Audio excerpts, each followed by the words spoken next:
This is Sean with Bodywise Athletic Development. I'm going to show you a couple things that I do a dynamic warm-up before I train and before I train some of my athletes.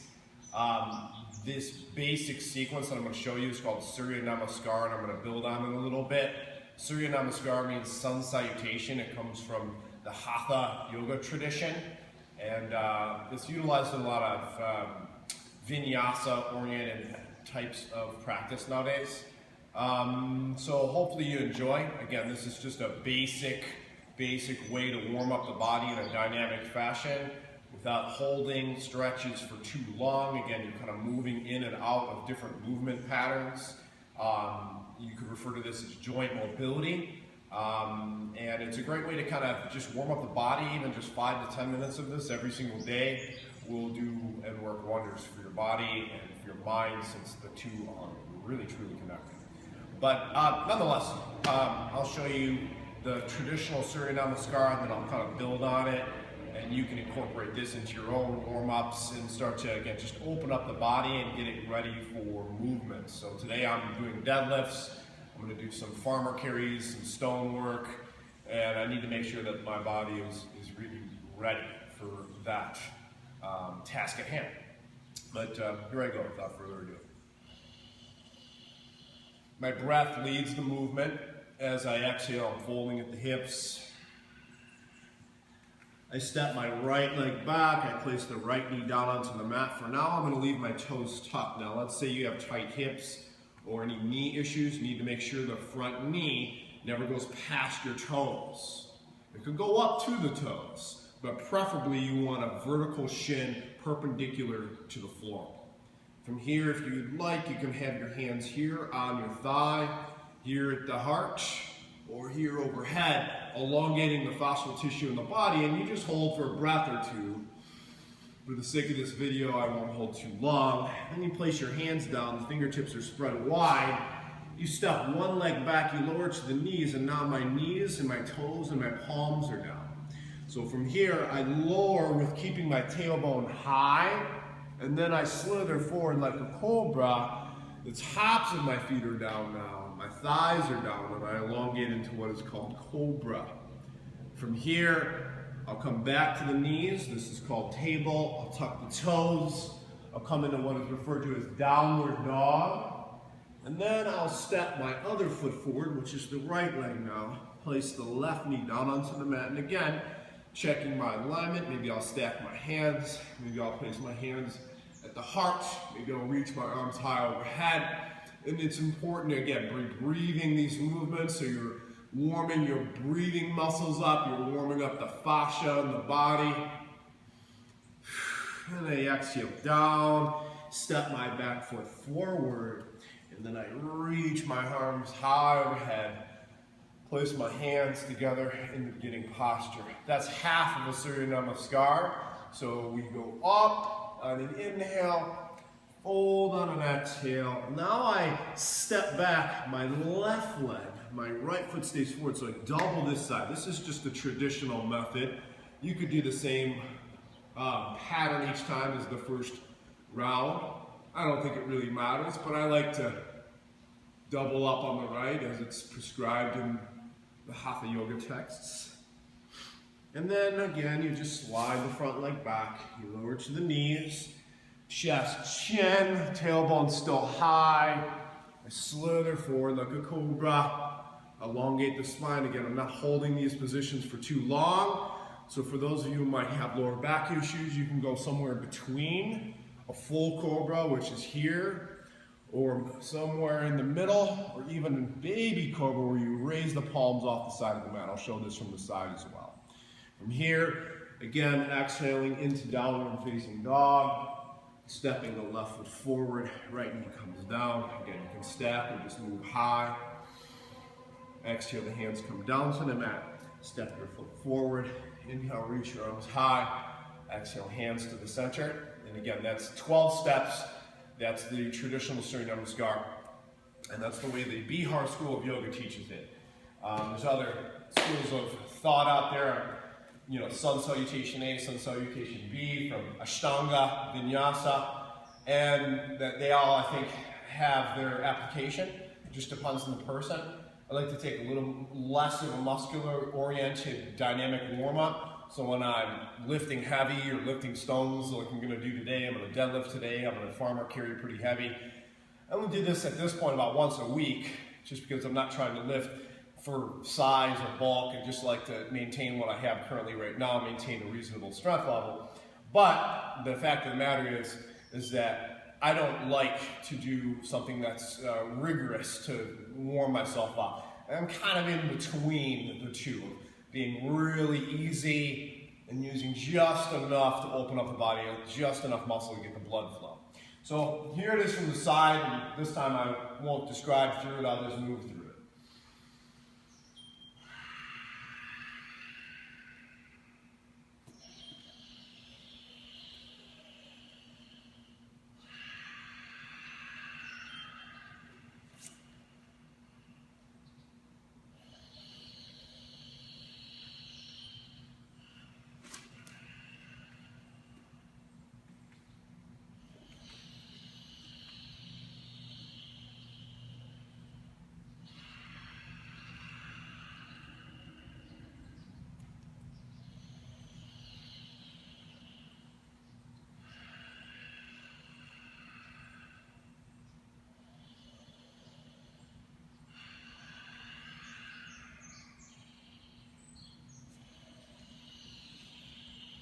Now this round, I'll release the back foot. Hopefully you can see it in the camera. You can do that to help elongate the hip a little more. So my toes of the back foot are not tucked. Take the hands down. Again, stepping back, knees, chest, chin, tailbone high, cobra. And then I'll show you on the other side as well. So I'll slide forward a little bit. Again, releasing those back toes. The first few rounds, they were tucked. That is really optional. I've seen it done both ways. I like to do both.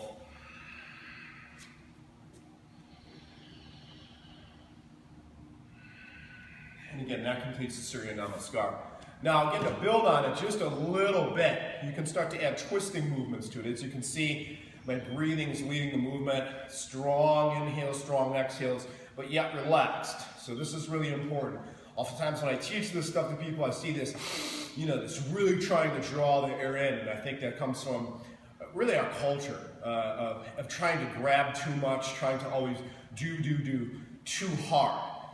My breath is strong, but yet it's calm. And it's all in the diaphragm, so there's very little, if any, rise in the chest. So here's how to expand that a little.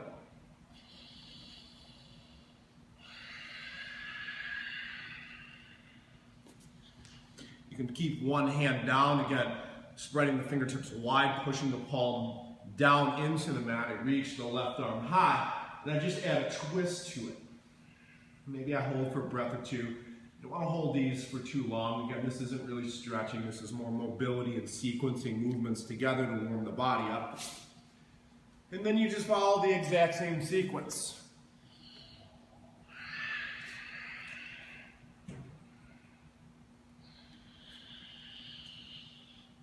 And just opening up the body. Letting my breath kind of do the majority of the work. You can add a side bend in where you grab one wrist, I'm grabbing my left wrist with my right hand, leaning and elongating all the tissues on the side of my body. Then I can switch, and this opens up your intercostals. You can add more of a back bend, more of a lifting in the chest. And then again, just to show from a different angle. Again, reaching, opening. From here, I can even come up this way, placing my hand either on my glute, my hamstring, or even all the way to the calf, and reach and elongate. This again opens up the side of the body.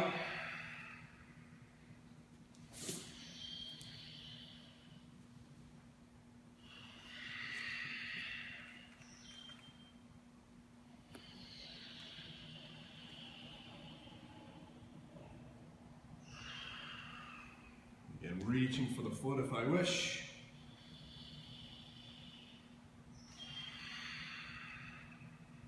And just in case I didn't show the other side, because I feel I doubled the right, just even things out.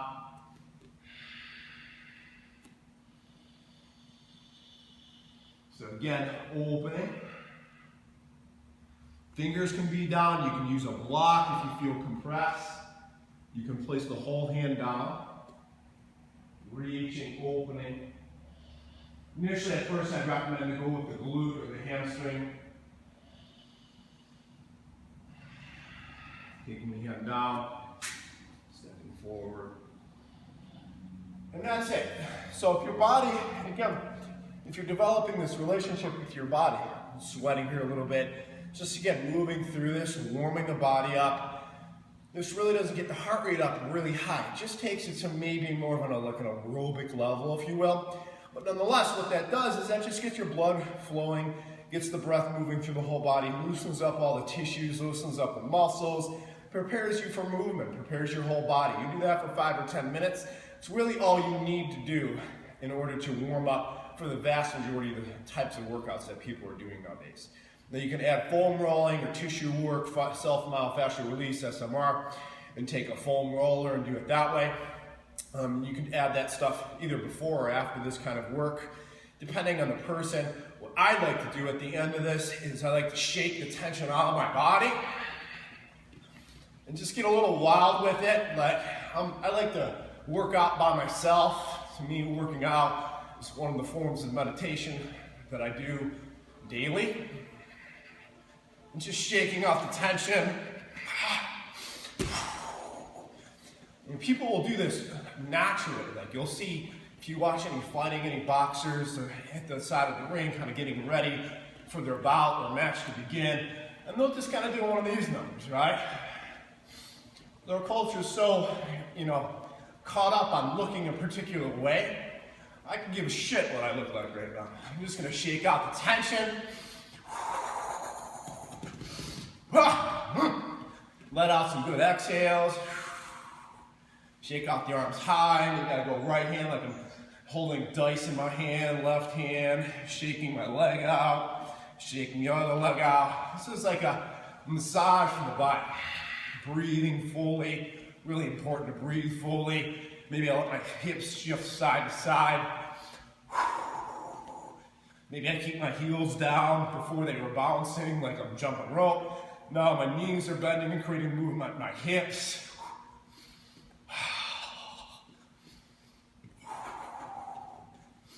And you do that in addition to this dynamic warm-up. So you do that in addition to a Surya Namaskar, where again, maybe adding some things where your body is tight. And you're just kind of developing this relationship with your body. So you're connecting once again. And this is really, really crucial, because if you don't have a relationship with your body, how the hell else are you going to take care of it, keep it fit, and keep it at a level that allows you to provide service in our world in a manner that you can elicit strength when needed, help others when needed. If you're weak, in my opinion, you're not as useful to society. If you're strong and you're fit, your mind is healthy, strong, and fit, your spirit's strong and fit, you want to inspire others, you're very useful. And what I'm inviting you to do is not to necessarily do what I do, but to allow yourself to, again, develop this relationship with your body and do what you need to do to open up the body, whether, again, it's using foam rollers or using med balls or lacrosse balls to open up the body, adapting some kind of meditation in your daily life, some kind of breath work, which is what you just saw me do with this vinyasa practice, shaking out the tension possibly, whatever it is for you that allows you to live your life fully, inspire others to do the same. That's why I share this information with you. It's not about me being right or you being wrong. It's about me offering what my truth is so I can inspire you to hopefully offer what your truth is to the world. So hopefully that makes sense to you. I know that's a little deep for this video, but nonetheless, just wanted to throw that out there. My name is Sean with Bodywise Athletic Development. I'm one of the owners here. If you have any questions and you want me to get a little more specific, if you have any particular areas of the body that are really tight, like me to put up any videos in regards to how to loosen those areas up, I'll be happy to do that. Just shoot me an email at Sean, S-H-A-U-N, at thebadcrew, THEBADCREW.com. Thanks again. Be well, be strong, be mindful, be healthy, and inspire others to do the same. Thanks.